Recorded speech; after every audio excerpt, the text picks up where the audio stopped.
I'm having a lot of fun going back and watching a lot of these Nightmare on Elm Street films because if you guys recall, I just talked about the second Elm Street film, which that video did really well. So I thank you guys for checking that video out to hear my thoughts when it comes to how I felt about that film.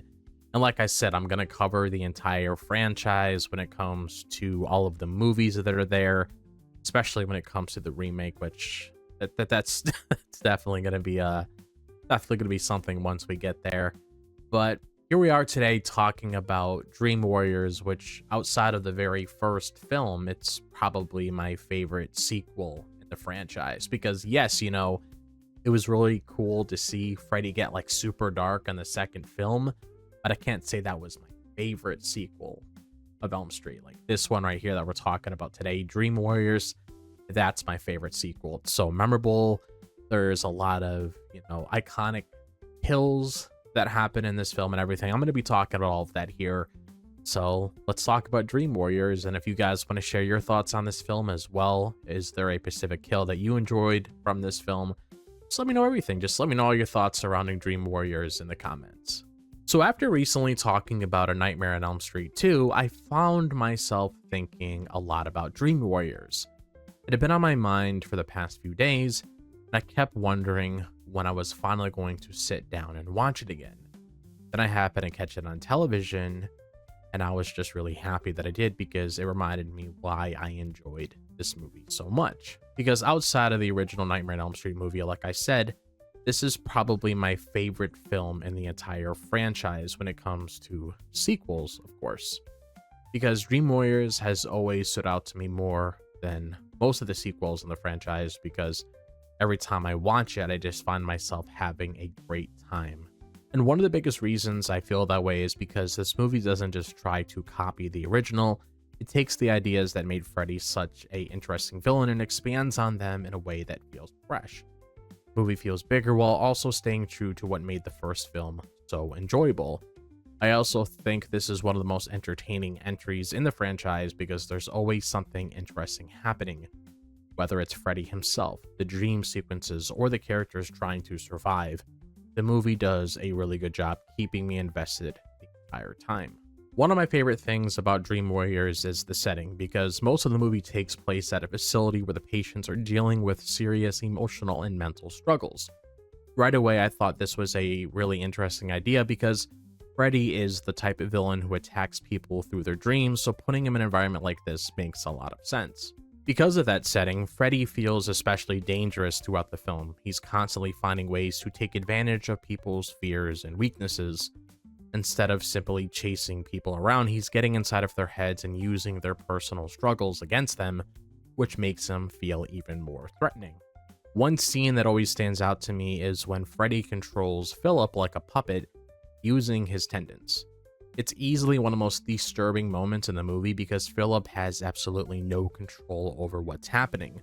Then Freddy leads him all the way up to the rooftop before cutting the strings and sending him to his death. The television scene is another perfect example of why Freddy is so memorable in this movie, because the moment where he tells Jennifer, "Welcome to prime time, bitch." I hope that was the best impression of that scene. I apologize if it wasn't. But of course, you know, before smashing her into the television is one of the most iconic kills in the entire franchise. Moments like that show just how creative Freddy can be when he is inside of the dream world. Another thing I really enjoyed about this movie is the idea of the Dream Warriors themselves, because instead of just being completely helpless whenever they fall asleep, they actually gain special abilities inside their dreams. I always thought that was a really cool concept because it gives the characters a way to fight back against Freddy. But what makes it even better is that the dream powers fit the individual characters.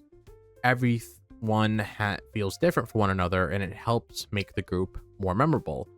Rather than feeling like a collection of victims waiting for Freddy to show up, they feel like people who are actively trying to survive. One character that always stands out to me is Taryn, because when she enters the dream world, she becomes this confident and powerful version of herself. She walks around with knives and carries herself completely different than she does in the real world, and it's one of the coolest transformations in the movie. Even with all those abilities, Freddy still manages to stay one step ahead most of the time, And that's what just makes him such a great villain in this film, because no matter how much confidence the Dream Warriors gain, Freddy always finds another way to turn the situation back in his favor, which keeps the tension high throughout the movie. One of the biggest highlights of Dream Warriors for me is seeing Nancy Thompson return. She's one of my favorite final girls in horror, so it was great seeing her come back after everything that happened in the original movie. The moment she appeared, it immediately made me more invested with what was going on. Now, what I like about Nancy in this film is that she's no longer just trying to survive Freddy herself. This time, she's using her experience to help other people who are dealing with the same nightmare. Since she's already faced Freddy before, she understands exactly how dangerous he is and wants to help the others make it through this. I also enjoyed seeing her take on more of a mentor role throughout the film. A lot of the characters are confused and scared because they don't understand what's happening to them, but Nancy is someone they can turn to for answers, and that makes her incredibly important to the story from the beginning, all the way towards the end of the film. Unfortunately, Nancy doesn't make it out alive by the end of the movie because Freddy tricks her by appearing as her father before revealing himself and attacking her. And it was definitely sad seeing one of my favorite horror characters die, but she still played a huge role in helping stop Freddy and protecting the others, which made her final moments feel meaningful.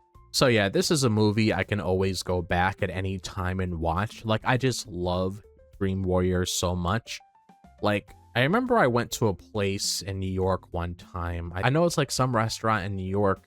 I don't know if it was like Planet Hollywood. I think that's what it was called.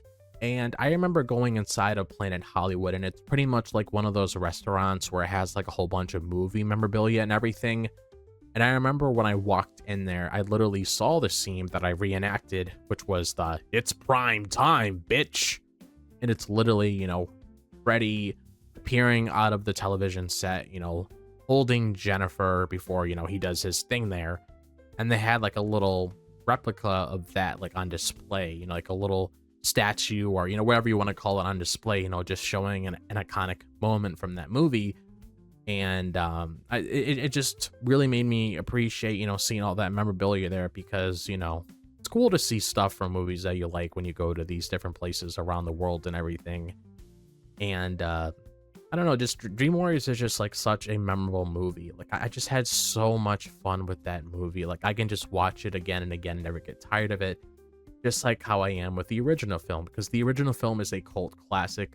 I consider this movie, in all honesty, a great sequel to A Nightmare on Elm Street. Sure, people have their problems with the second film because of the sort of direction that it took and just how it felt overall.